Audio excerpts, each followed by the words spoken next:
Bismillahirrahmanirrahim. Assalamualaikum warahmatullahi wabarakatuh. Waalaikumsalam warahmatullahi wabarakatuh. Oh, saya lihat kelasnya ini kotor sekali ya. Coba dicek di bawah mejanya masing-masing, barangkali ada kertas, silakan diambil dibuang ke tempat sampah. Yuk, silakan. Cek dulu. Siapa yang tidak hadir hari ini? Mawar, kenapa kok tidak masuk Reva? Mawar ini kenapa? Sakit, Bu. Oh ya, ada suratnya ya? Iya, di sana. Oke, terima kasih. Baik, silakan sebelum memulai pembelajaran pada siang hari ini, Reva memimpin berdoa teman-teman. Baik, sebelum kita mulai pelajaran pada hari ini, alangkah baiknya kita berdoa dulu agar pelajaran pada hari ini lebih bermanfaat. Doa saya ini doa dimulai.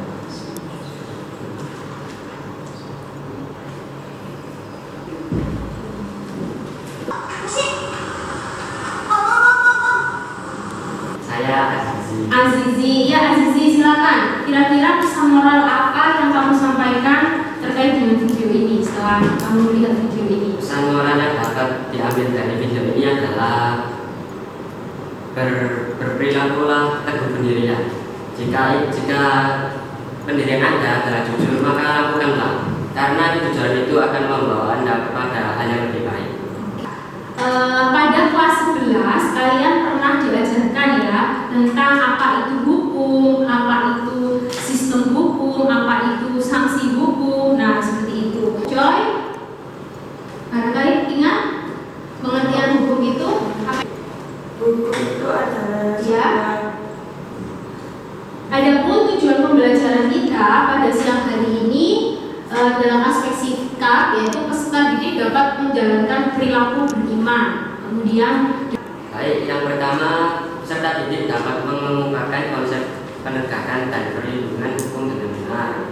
terkait dengan gambar nomor 1 ini, siapa yang mau berpendapat? Noval, ya Mas Noval, silakan. Apa yang dapat Mas Noval gambarkan setelah melihat gambar nomor 1? Gambar Satpol PP yang melakukan razia dan menemukan pelanggaran yang tidak memakai masker saat berkendara. Kenapa kamu kok melihat itu tidak memakai masker? Berarti ini terjadi pada saat pandemi COVID ya? Iya. Oke. Ada lagi yang mau berpendapat? Masih di gambar nomor 1. Apa yang kalian pikirkan ketika melihat gambar nomor 1? Ayo, siapa yang? Oke, namanya Mbak? Najila. Oke, Najila. Silakan Mbak Najila. Gambar nomor 1, seseorang yang melanggar hukum sehingga ia diberi hukuman berupa push up oleh Satpol PP. Seperti itu, tidak akan melakukannya. Sekarang gambar nomor 3. Ayo, apakah kalian setiap hari melihat gambar ini di berita? Ya. Jadi di mana kalian melihat gambar ini? Kenapa sih Ferdi Sambo ini bisa ditangkap? Padahal dia kan seorang polisi. Ayo, oke, Reva enggak? Karena melakukan pembunuhan. Karena melakukan pembunuhan, Melanggar hak asasi manusia. melanggar hak asasi manusia. Bagus. Pokoknya. Ayo sini. Silakan kursinya diputar, duduk melingkar. Ya. Nomor 1. Kelompok 3 mana? 3.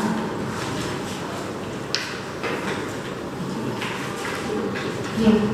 Silakan lihat materi sebentar. Lihat materi yang bisa di classroom-nya. Nah, bisa dibuka dulu. Sudah dibaca ya? Pasti ada di situ. Nah ini kelas. Ini kelas di kafe ya? Ya. Oke.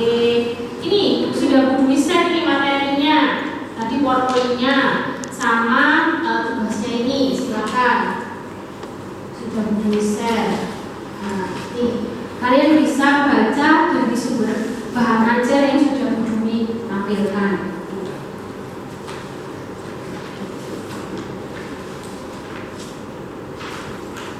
Dibagi ya pekerjaannya biar cepat selesai.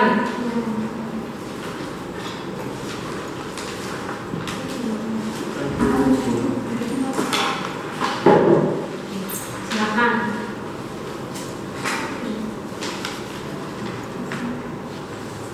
Oke, sambil dibuka itu materi di Google Classroom-nya, bukunya. Jadi kalau ada anggotanya yang tidak ikut ngerjakan, dia saya sampaikan, saya kembalikan ke moderator. Oke.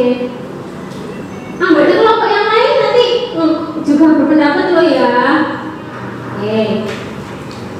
Dari yang sudah disampaikan oleh penyaji dari kelompok 2, dari teman-teman yang lain mungkin ada kritik, saran atau pendapat lain yang mungkin masih ada hubungannya dengan topik tersebut. Nama, angkat tangan ya. Silakan. Berdiri. Nama. Perkenalkan, nama saya Adriana Wardani. Jadi saya mau bertanya, di Indonesia masih banyak sekali pelaku kejahatan yang tidak takut atau jerah dengan ancaman hukuman mati. Lalu hukuman mati merupakan hal yang melanggar hak asasi manusia. Dan upaya apa yang dapat diupayakan untuk mengurangi kejahatan tersebut jika hukuman mati merupakan hal yang melanggar hak asasi manusia? Coba diulangi, jangan cepet-cepet.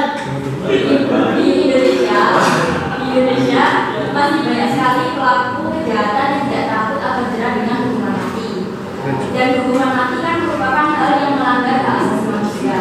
Lalu upaya apa yang dilakukan untuk mengurangi kejahatan tersebut selain hukuman mati? Ini, jadi Sisi, maksud dari pertanyaannya dia itu selain hukuman mati, apakah ada hukuman lain yang membuat efek jerah agar orang itu tidak melakukan lagi?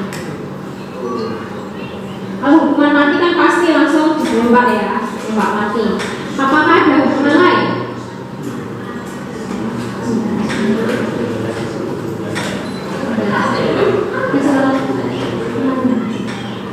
Baik, untuk Moderator nggak boleh jawab, yang lain.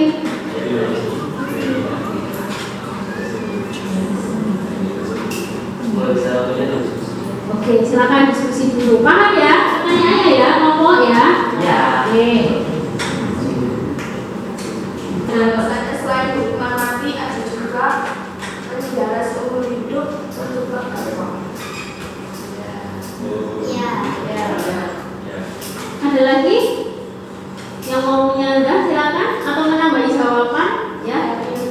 Berdiri dong. Ada temannya. Ya, namanya. Perkenalkan, nama saya Fairul. Saya ingin lebih tanya, apa perbedaan hukuman mati dan hukuman seumur hidup? Tanya ke sini apa nanya ke Bu Dwi? Oke, silakan jawab sebisanya. Nanti kalau tidak bisa menjawab atau kurang pertanyaan jawabannya nanti Bu bilang lagi. Ya, silakan jawab sebisanya. Jadi itu jika hukuman mati, terdakwa akan dikenakan hukuman di mana nyawanya akan direnggut.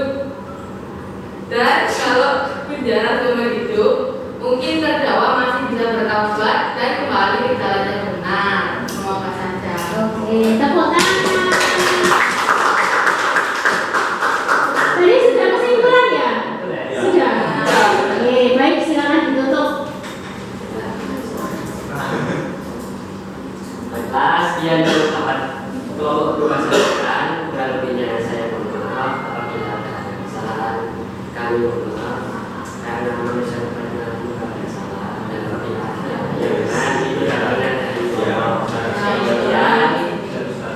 datangnya dari Assalamualaikum warahmatullahi wabarakatuh. Waalaikumsalam. Bagaimana perasaan kalian setelah pembelajaran hari ini? Angkat tangan dong. Bagaimana perasaan kalian setelah mengikuti pembelajaran materi perlindungan hukum? Oke, berdiri Rangga. Dan ngantuk. Saya bangga. Ya. Tanya sama perasaan saya senang. Senang. Karena di awal pembelajaran kita diberi video inspiratif yang memberikan nilai kehidupan pelajaran itu. Diminta untuk belajar lagi di rumah. Jadi nanti kalian belajar lagi di rumah dan mengerjakan link lagi, ya. Kemudian yang nilainya di atas KKM silakan temannya yang belum tuntas itu diajari, ya, diajari kesulitannya apa dan nanti belajar di materi selanjutnya, Oke, untuk yang sudah tuntas, silakan kalian belajar tentang materi pelaksanaan pemerintahan sesuai dengan good governance. Tuh, nanti dibaca. Bagi yang sudah tidak remedi, tuh ya. Oke, baik. Pada pembelajaran pada siang hari ini, Budi akan berikan kesimpulan bahwa perlindungan dan penegakan hukum di Indonesia itu merupakan suatu hal yang harus ditegakkan karena untuk mencapai keadilan. Nah, keadilan itu dicapai itu tidaklah mudah karena harus berkoordinasi, bekerjasama dengan penegak hukum agar hukum itu ditegakkan seadil-adilnya. Dan perlu diketahui anak-anak, sanksi hukum itu sangat jelas, tidak pandang bulu, seperti pada kasusnya Ferdy Sambo. Nah, tadi. Jadi walaupun dia menjadi seorang jenderal polisi, kalau dia bersalah dia akan dihukum sesuai dengan perbuatan apa yang dilakukan. Nah, seperti itu. Oleh sebab itu, kita sebagai warga negara yang baik harus bersikap jujur. Kemudian tidak boleh membeda-bedakan berteman. Kemudian apa yang kita lakukan itu nanti yang kita tuai. Makanya ada pepatah bilang sepandai-pandainya tupai melompat akhirnya akan jatuh juga. Dua tidak akan jatuh jauh dari pohon. Itu. Jadi filosofi itu menggambarkan apa yang kita lakukan itu kita akan menuainya. Jadi kita sebagai warga negara yang baik jangan coba-coba untuk melakukan pelanggaran. Kalau sudah pernah dibilang ketika berkendara harus sesuai dengan tanda tertib lalu lintas. Tidak hanya coy saja semuanya. Walaupun sudah keluar dengan temannya itu harus tetap memakai atau mematuhi tanda tertib. Walaupun kadang ya kalau namanya orang pacaran sedang kasmaran, dunia itu sangat indah ya. Serasa milik kita berdua, yang lainnya terkontrak. Walaupun nggak pakai helm tapi tetap dingin dan nyaman seperti itu ya. Oke, baik, silakan duduk sesuai dengan tadi, bangkunya dikembalikan. Kemudian untuk tugasnya ketua kelompoknya silakan mengumpulkan di depan. Ini ketua kelompoknya. Oke, baik, sudah, silakan langsung duduk di tempatnya masing-masing. Silakan duduk di tempatnya masing-masing ya. Oke. Tangannya ke atas dulu anak-anak.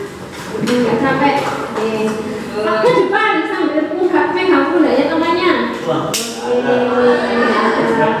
Baik, kita ucapkan hamdalah bersama-sama sebagai wujud rasa syukur kita karena kita sudah melewati proses pembelajaran pada siang hari ini. Alhamdulillahirabbil alamin. Saya akhiri. Apabila pembelajaran hari ini ada kekurangan, saya mohon maaf sebesar-besarnya. Jangan lupa tadi yang remedi, yang tidak remedi, tadi tugasnya diingat-ingat ya, seperti itu. Untuk minggu depan hanya membaca, tidak ada tugas yang perlu diberikan.